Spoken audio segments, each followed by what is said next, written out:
औज़ुबिल्लाहिमिनश्शैतानिर्रजीम बिस्मिल्लाहिर्रहमानिर्रहीम। उम्मीद है कि आप सब खैरियत से होंगे। जैसे कि इससे पिछली वीडियोस में हमने इम्यूनाइजेशन, रेडियोथेरेपी, कीमोथेरेपी और एंटीबायोटिक्स के टॉपिक्स को पढ़ा। आज हम पढ़ेंगे हाइड्रोपोनिक्स और इसके अलावा क्लोनिंग को भी पढ़ेंगे। तो सबसे पहले समझते हैं हाइड्रो का मतलब क्या है और पोनिक्स का मतलब क्या है। जैसे कि हाइड्रो वर्ड्स निकला है हाइड्रा से, और हाइड्रो वर्ड निकला है हाइड्रोजन और ओ से मतलब ऑक्सीजन, यानी हाइड्रोजन और ऑक्सीजन जब मिलते हैं तो वाटर को बनाते हैं। तो इस तरह हाइड्रो का मतलब है वाटर। और इसके अलावा पोनिक्स का मतलब होता है वर्क। तो hydro means water, ponics means work. तो इस तरह हाइड्रोपोनिक्स का मतलब है वाटर वर्क। इसके बाद इसकी इंट्रोडक्शन है। सबसे पहले इंट्रोडक्शन को पढ़ते हैं। It is also known as soilless और वाटर कल्चर, यानी इसको हम सोयल लेस भी कहते हैं, वाटर कल्चर भी कहते हैं। हाइड्रोपोनिक्स जो कि इसके बाद डेफिनेशन में पढ़ेंगे तो हाइड्रोपोनिक्स क्या है, लेकिन सबसे पहले इसके इंट्रोडक्शन को समझते हैं कि इसको सोयल लेस क्यों कहते हैं। यानी ये एक ऐसा अमल है जिसके ज़रिए हम वाटर यानी सोयल को यूज़ नहीं करते, सिर्फ वाटर की मदद से ही हम किसी चीज़ को उगाते हैं और इसकी मदद से ही हम बहुत सी चीज़ों को जन्म देते हैं। इसे कहते हैं हाइड्रोपोनिक्स। अब इसकी डेफिनेशन है, it is a technique of growing plants in aerated solution, यानी कि ये एक ऐसा टेक्निक है जिसकी मदद से हम प्लांट्स को ग्रो करते हैं एरेटेड सॉल्यूशन में, यानी ऐसे सॉल्यूशन में जिसमें हमने नाइट्रोजन, फॉस्फोरस और पोटेशियम को पहले से ही डिप किया हुआ हो। और ऐसे सॉल्यूशन में किसी चीज़ को ग्रो करते हैं, यानी किसी प्लांट वगैरह को ग्रो करते हैं, तो इसे कहते हैं हाइड्रोपोनिक्स। इसकी इंपॉर्टेंस पर चलते हैं। पहला इंपॉर्टेंस इसका है, it has help scientist in assessing which mineral is essential, यानी इस टेक्निक की मदद से हमें पता चलता है, यानी साइंटिस्ट वगैरह और हमें सबको पता चलता है कि कौन से जो मिनरल्स है, यानी कौन से मादनियात, कौन से चीज़ जो है इंपॉर्टेंट है प्लांट की ग्रोथ के लिए। तो इस तरह ये हाइड्रोपोनिक्स की मदद से हमें पता चलता है। इसके बाद नंबर सेकंड इसकी इंपॉर्टेंस आती है, it has produce food in arid part of the world, यानी हाइड्रोपोनिक्स की मदद से बहुत से जो दुनिया के मकामात हैं जहाँ पर पानी, जहाँ पे सोयल है वो एरिड है यानी बंजर है, बंजर ज़मीन पर जो फूड उगाना होता है वो हाइड्रोपोनिक्स की मदद से हम उगा सकते हैं, क्योंकि इसमें कोई सोयल की नीड नहीं होती, सिर्फ वाटर की नीड होती है। और जो इसेंशियल एलिमेंट है जैसे कि नाइट्रोजन, फॉस्फोरस और पोटेशियम है उसकी नीड होती है। अगर हमें वो प्रोवाइड किया जाए तो उसकी मदद से हम arid part of the world में भी जो फूड है उसे ग्रो कर सकते हैं। इसके बाद नंबर थर्ड इसकी इंपॉर्टेंस है, it has decrease soil diseases, यानी हाइड्रोपोनिक्स की मदद से हम सोयल जो ज़मीनी जितनी भी बीमारियां हैं उसे हम ख़त्म कर सकते हैं, क्योंकि इसमें कोई नीड नहीं होती सोयल की, जिसकी वजह से हमें इसकी ज़रूरत नहीं पड़ती, इसलिए जो बहुत सी सोयल डिजीज़ है वो खुद ब खुद ख़त्म हो जाती है। नंबर 4 है, it has reduce the area of cultivation, यानी हाइड्रोपोनिक्स की मदद से जो एरिया ऑफ कल्टिवेशन है जहाँ पे फसलें उगती है उसे कम किया जा सकता है। जैसे कि पहले अगर किसी जगह पे फल वगैरह उगाने होते थे तो उसके लिए कोई मखसूस जगह होती थी। अब हाइड्रोपोनिक्स की मदद से आप लेबोरेटरी में भी फलों को उगा सकते हैं। तो ये एक बड़ा फ़ायदा है हाइड्रोपोनिक्स का।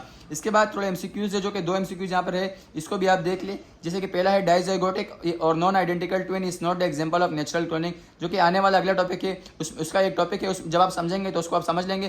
फिलहाल आप इसको खाली देख लें। उसके बाद नंबर सेकंड है, abnormal growth of cell is called cancer, यानी कैंसर जो है ऐसी बीमारी को कहती है जो जहाँ पे एबनॉर्मल ग्रोथ हो, यानी मिसाल के तौर पर एक जगह है जिस्म का जहाँ पर सेल बनने हैं 20 और वहाँ पर बन रहे हैं 40 या 50, तो इसको कहते हैं कैंसर। उसकी वजह से कैंसर की बीमारी जो है वो बढ़ती रहती है। अब चलते हैं नेक्स्ट टॉपिक, क्लोनिंग, यानी व्हाट इज, इस सवाल अक्सर बोर्ड में आता है और ये सबसे इंपॉर्टेंट सवाल जो इस चैप्टर का है वो है क्लोनिंग। तो आप इसको तैयारी सबसे पहले करेंगे क्योंकि ये बहुत ही इंपॉर्टेंट क्वेश्चन है। आपसे क्वेश्चन पूछा जाता है कि what is cloning, define its types. तो सबसे पहले क्लोनिंग की डेफिनेशन पढ़ते हैं, a process in which duplicate copies of a cell, organ and organism form called cloning, यानी क्लोनिंग एक ऐसे अमल को कहते हैं जिसके नतीजे में हम डुप्लीकेट कॉपीज़ ऑफ सेल बनाते हैं, यानी जितने भी खुलिया वगैरह हमारे जिस्म में है उसके डुप्लीकेट कॉपीज़ बनाते हैं। या फिर ऑर्गन, यानी कोई भी ऑर्गन हो, जैसे कि लीवर है, इसके अलावा हार्ट है, और भी बहुत से ऑर्गन हमारे जो बॉडी में है उसको जो हम डुप्लीकेट कॉपीज़ बनाते हैं। और इसके अलावा कंप्लीट ऑर्गेनिज्म भी बनाए जाते हैं क्लोनिंग की मदद से। तो इसको टेक्निक को कहते हैं क्लोनिंग। इसके बाद इसकी टाइप्स आती है, दो टाइप्स होती है, एक होती है नेचुरल क्लोनिंग, एक होती है आर्टिफिशियल क्लोनिंग, यानी एक होती है कुदरती क्लोनिंग और एक होती है मसनूई क्लोनिंग। सबसे पहले हम चलते हैं नेचुरल क्लोनिंग की तरफ। तो इसकी डेफिनेशन है, अ cloning which occurs naturally in plants in animal, यानी वो क्लोनिंग जो प्लांट्स और एनिमल में नेचुरली हो, कुदरती तौर पर क्लोनिंग हो, तो उसे हम कहते हैं नेचुरल क्लोनिंग।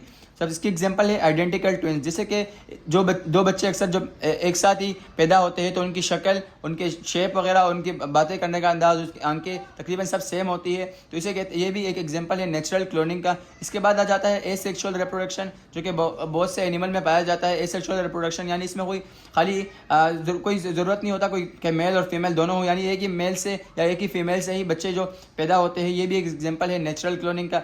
इसके बाद आ जाता है ट्यूमर एंड कैंसर सेल्स, यानी जो ट्यूमर और कैंसर सेल्स है, जैसे कि पिछले वीडियो में मैंने आपको बताया कि कैंसर जब बनता है तो एबनॉर्मल ग्रोथ ऑफ सेल होता है, यानी गैर ज़रूरी ग्रोथ होती है सेल की, गैर ज़रूरी सेल बन रहे होते हैं, यानी 20 की जगह 40 और 50 सेल बन रहे होते हैं, तो उसे कहते हैं कैंसर। और कैंसर जो ये भी एग्जांपल है नेचुरल क्लोनिंग की, क्योंकि इसमें कॉपीज़ बनती है सेल की, और इस तरह जो डेफिनेशन है वो भी इसी तरह यही कहता है नेचुरल क्लोनिंग का, कि जो डुप्लीकेट कॉपीज़ ऑफ सेल बने उसे कहते हैं क्लोनिंग, और ये नेचुरली होता है, तो इसलिए ट्यूमर एंड कैंसर सेल्स को नेचुरल क्लोनिंग में शामिल किया जाता है। इसके अलावा है रीजनरेशन का जो अमल है ये भी नेचुरल क्लोनिंग है। जैसे कि रीजनरेशन की मिसाल हमारे जो बाल है, ये भी रीजनरेशन की जो अमल है उसको परसिस्ट करते हैं, जैसे कि हम बाल को काटते हैं उसके बाद दोबारा आ जाते हैं। इसके अलावा हमारे नाखून है और भी जिस्म के, मतलब अगर कोई जख्म वखम हो जाए, कोई इन्फेक्शन हो जाए, उसके बाद वो खुद सही हो जाता है, तो वो भी एग्जाम्पल है रीजनरेशन की। और रीजनरेशन जो एग्जाम्पल है वो है नेचुरल क्लोनिंग का। अब चलते हैं इसकी सेकंड पार्ट, जो कि सेकंड टाइप है क्लोनिंग का, वो है आर्टिफिशियल क्लोनिंग। यानी आर्टिफिशियल का मतलब होता है मसनूई क्लोनिंग। इसकी एग्जांपल है cloning which occurs in laboratory, यानी वो क्लोनिंग जो लेबोरेटरीज वगैरह में होती है, आर्टिफिशियली तौर पर, मसनूई तौर पर जो क्लोनिंग होती है उसे कहते हैं आर्टिफिशियल क्लोनिंग। जैसे कि इसकी एग्जांपल है the ship has been clone by this technique, यानी एक शिप को बनाया गया था जिसका नाम डोली रखा गया था और जिसको पेरिस में बनाया गया था। ये एक क्लोनिंग थी जो आर्टिफिशियल जो कि लेबोरेटरी में बनाई गई थी। कुछ सेल को उठा के, कुछ मुख्तलिफ किस्म के सेल जो थे शिप वगैरह के, उन सबको मिला के एक नया शिप बनाया गया था क्लोनिंग की मदद से, और उसे ये भी इसकी एग्जाम्पल है आर्टिफिशियल क्लोनिंग की।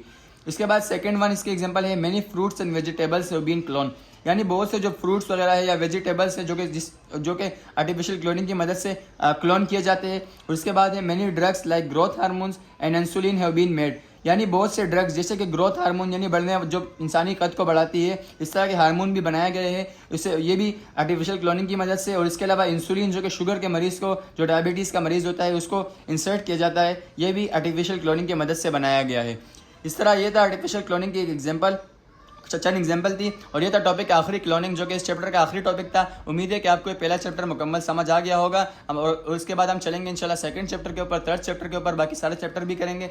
और आज के लिए बस इतना ही। हमारे चैनल को सब्सक्राइब करें और इस वीडियो को लाइक करें। अल्लाह हाफिज़।